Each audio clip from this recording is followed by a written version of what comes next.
Welcome back to the Radio Academy podcast.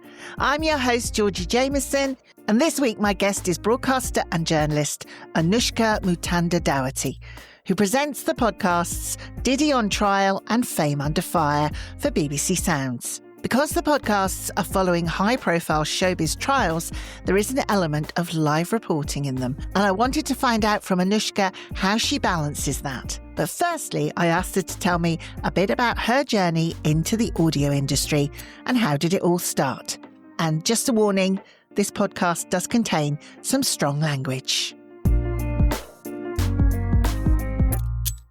In a bit of a bizarre way, actually. There's a very talented producer who a lot of people know now called Sue Mitchell, and she was doing a series on Meghan and Harry when everyone was happy about Meghan and Harry. And I was 17 at the time, and she was interviewing Britain's mixed race views on Meghan and Harry. And she was interviewing my mum, actually, but I just wouldn't shut up in the background. And she just literally said to me, she left me her radio equipment. She left me like the big bulky bags that they used to carry around with the 3 Marantz and the clip-ons. And she said, make me a program. And I did. And she liked it and it went on air. And then I did about 4 more with her. And then I applied for the apprenticeship scheme at the BBC, got rejected, but ended up classically doing 2 weeks of research, which then has turned into I'm still here, which is the motto of the BBC. Once you're in, you'll be there for life.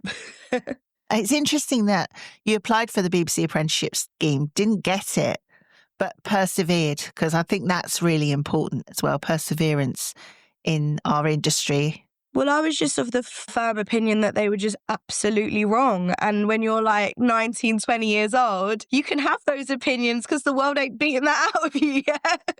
Was it a journalism or media degree that you were doing? No, I did a history degree, which is actually very helpful because everybody wants to do history podcasts and programs. So I would recommend to anyone studying history, really helps. Let's talk about Diddy to start off with, because that podcast was huge and you were reporting every day from the trial. So you went over to the States and you were reporting there.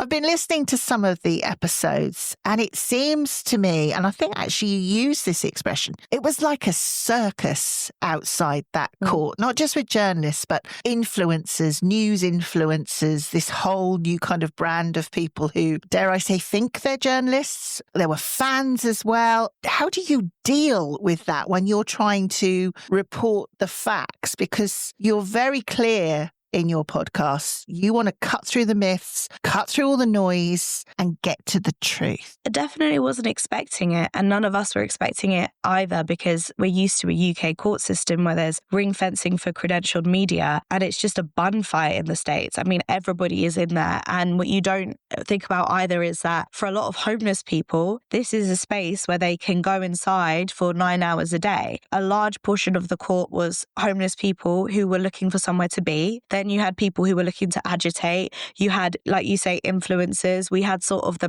manosphere contingency who were there as well, who would come out and just sort of spout disinformation about the women who were testifying. And I can only say that it made me more determined to get it out and get it out on as many platforms as possible in the right way, because we had the podcast, we did all the BBC social media, iPlayer, YouTube. So we were supplying for lots and lots of different platforms.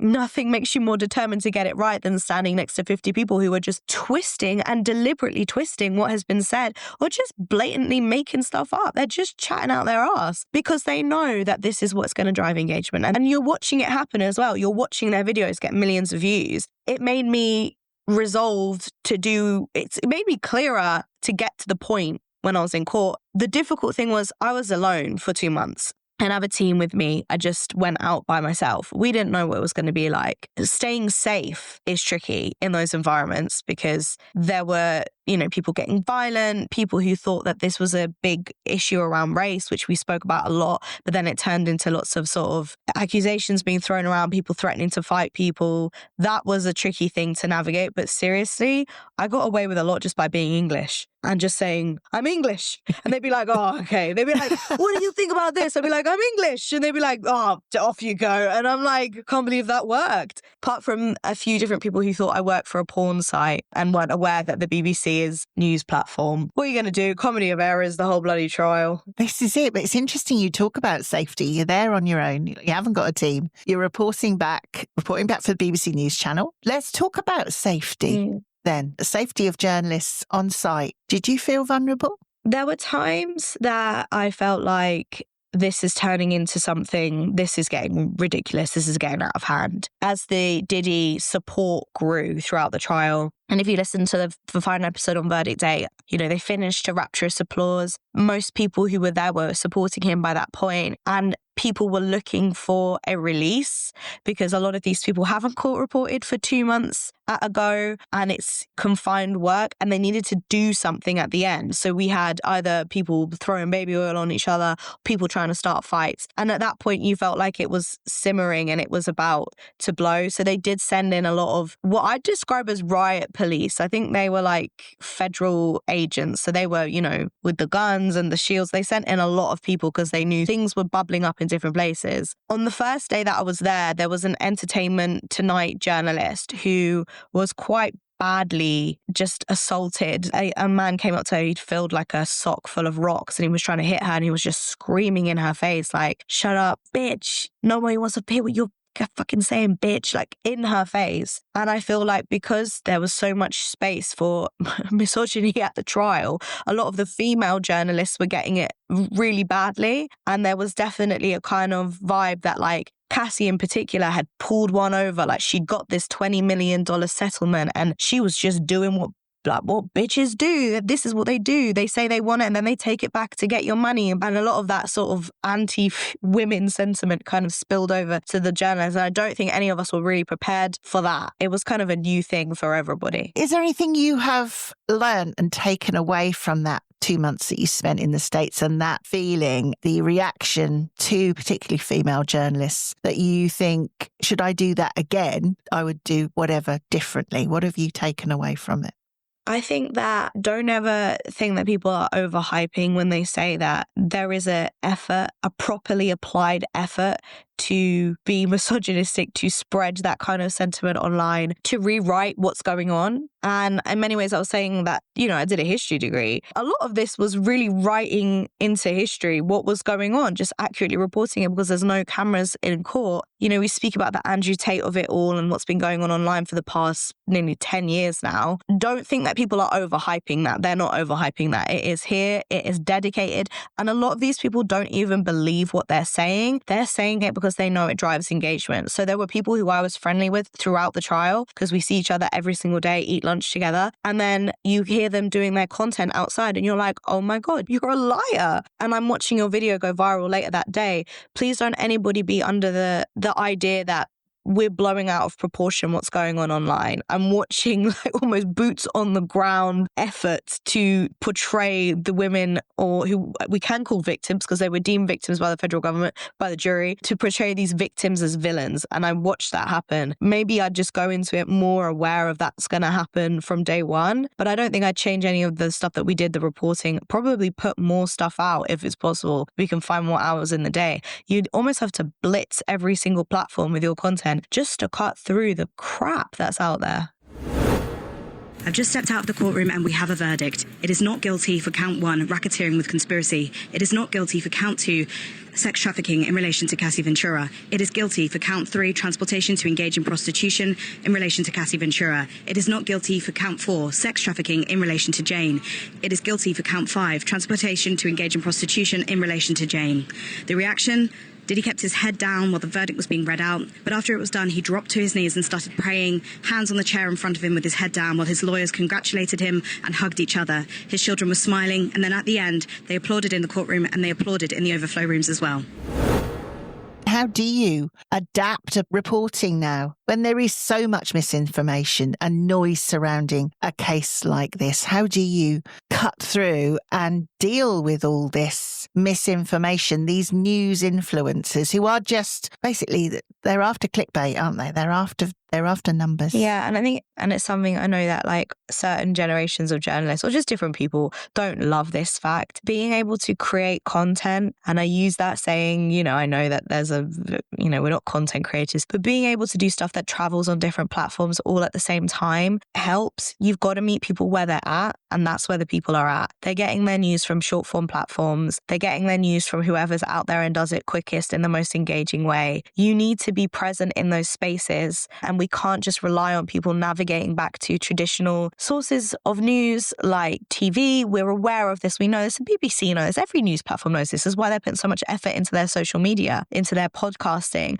But it's being able to do the traditional hits on the Today program, doing 5 Live, doing the TV channel, but also being able to crank out 15 TikTok videos, and all of them have, the same level of journalism in them. Your team turns into like a production house. You just have to. You're not going to reach people otherwise. It's not about, doing TikTok dances in the corner. And I know that lots of journalists feel like they're being forced to do stuff they don't want to do. And I hear that. But I was doing pretty much old school court reporting, and people were finding value in that. So we definitely have a place and a space to be on these apps doing hard traditional journalism. People want it. We just have to get it out there quickly and in as much of it as possible on as many different platforms. There was a breaking news element to the podcast, and there is with Fame Under Fire. You would put out an extra episode that was maybe only 7-8 minutes long. It wasn't a full episode, but something had happened and the news had broken, and out would come another report. That seemed very fresh to me, quite different. You didn't wait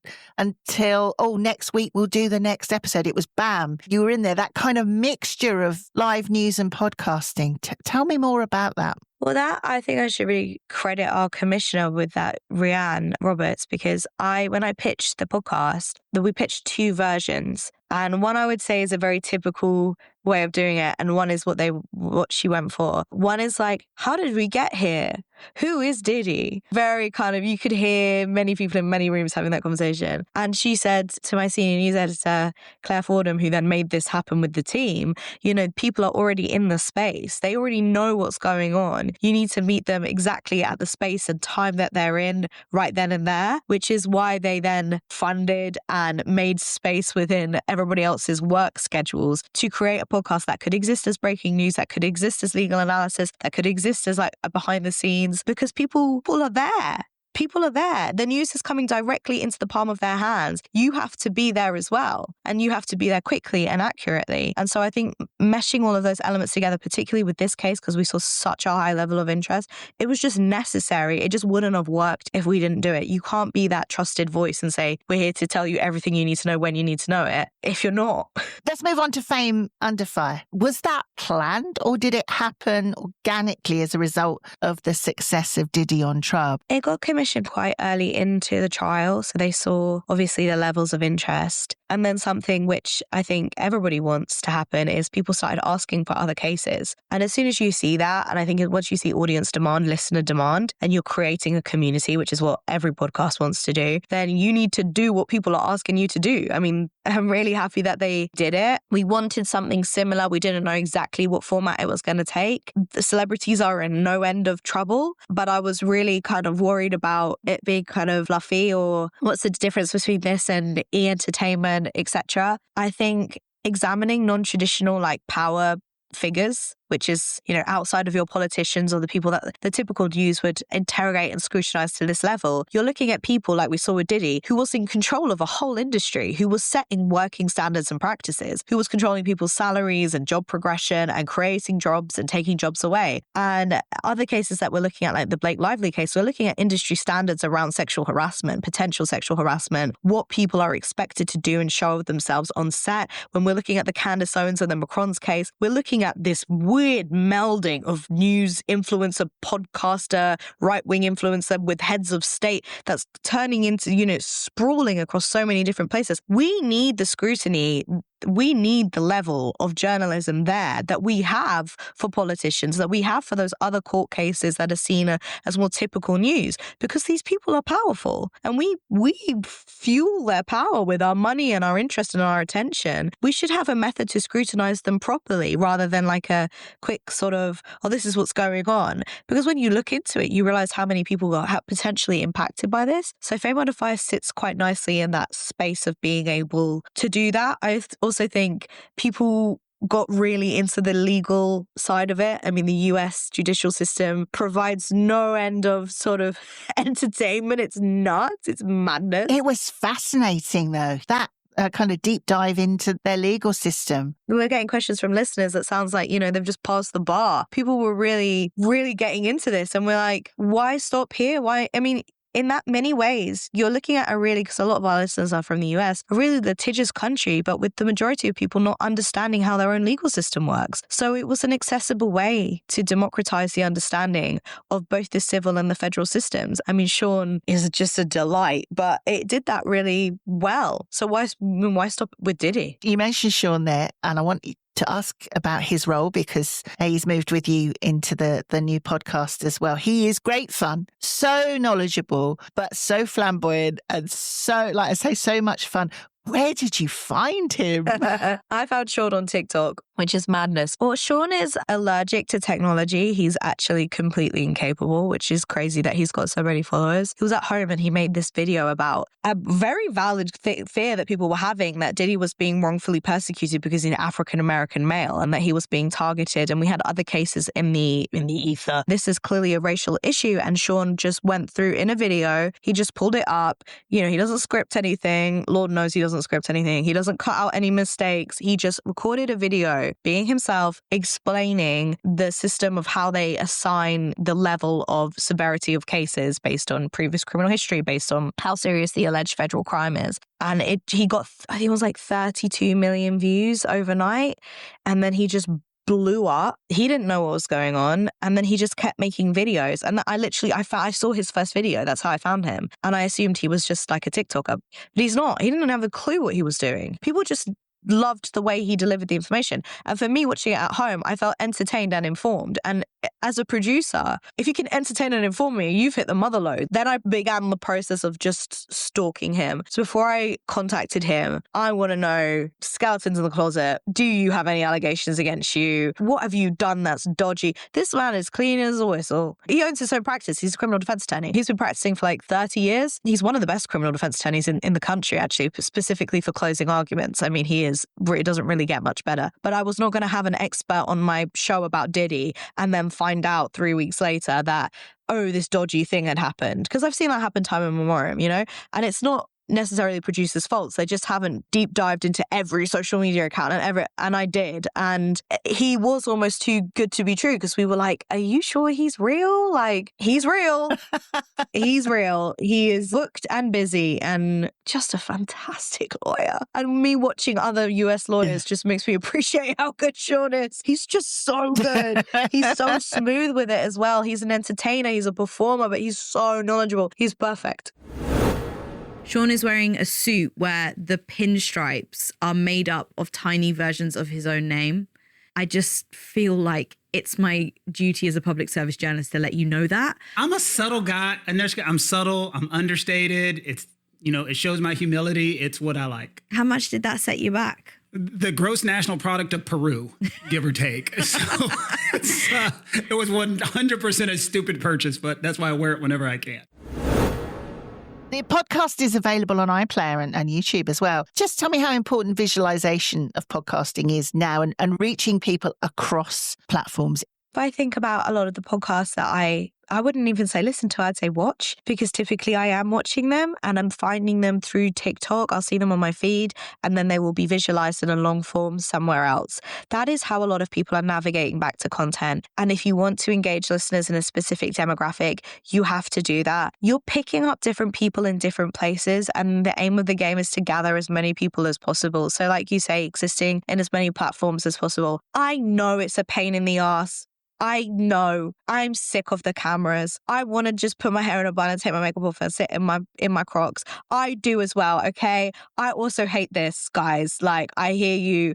I work with so many journalists who are just like, I want to work on radio. Why is there a camera in my face? But you gots to do it. You just have to do it. You work on TV and radio now. You just got to just suck it up. It's not going anywhere. And figure out how to do short form content. It doesn't have to be 1 minute anymore. You know, my TikToks are 10 to 15 minutes long. They are deep dives into court cases. What you do is valuable on different platforms. You don't have to bend into a different shape to do it, but we have to do it. There's no way around it. And I know sometimes when you're up against it and you're trying to, like you say, drop a breaking news episode or get something out quickly, making 4 versions instead of 1 for you and your team is a pain in the ass. It's just not going anywhere. So yeah, put your pajamas on from the waist down and suck it up. Finally, it's been lovely talking to you. Really great. Talk to me about the future of this type of breaking news podcast. Where do you want to take this? There's 2 things here. One, finding something that listeners want is just like it's gold dust. Just cling on to it. They clearly want the trials. They want to know what is going on inside these courtrooms, and they want to know it in many ways dispassionately, accurately. I mean, that's music to our ears as journalists. You know, you're not just doing it for the sake of doing it. You're doing it because there are specific issues that they're centered around. For me, as soon as we did Fame Under Fire, I knew that we had to do the Macrons and Candace Owens. That's kind of the first time that's ever happened with a head of state suing a right-wing influencer and being willing to walk into a court in the US with everything that means coming with it. Following those cases, to me, is also a way to get people who have been traditionally averse to journalism and to mainstream media and say, you know, this is the news that you care about. We're not telling you that this is silly and we're not going to cover it and we're not crediting this. We are here with you. We are unpacking. We are exploring. We're investigating. We're looking at the legal cases and we're going to be inside the courtroom. You care about it. We care about it. I think it's a really good way for people to become more au fait with what journalism is, who we are. You know, you heard a lot from me in the trial. This is my first trial. I am 24 years old. I've never done this before. And we did it together. And I was learning with Sean, with the audience. You know, this is why we're giving a right of reply. This is why I'm not giving my opinion. It's a really good way for people to feel like they have a connection to the journalism that's happening. If we can deliver more of that, happy days. A big thank you to Anoushka Mutanda Dougherty, and you can find Diddy on Trial and Fame Under Fire on BBC Sounds. Keep an eye on our website, radioacademy.org, because we're asking for expressions of interest from members to become trustees of the Academy. 2026 is a huge year of change for us as we become the Audio Academy, and we're looking for people who want to be involved with this next exciting step. Don't forget to like and subscribe to the Radio Academy podcast wherever you get your pods so that you'll never miss an episode. And if you fancy giving us a review for Christmas, then that would be a great present. Thank you. I'll see you next week.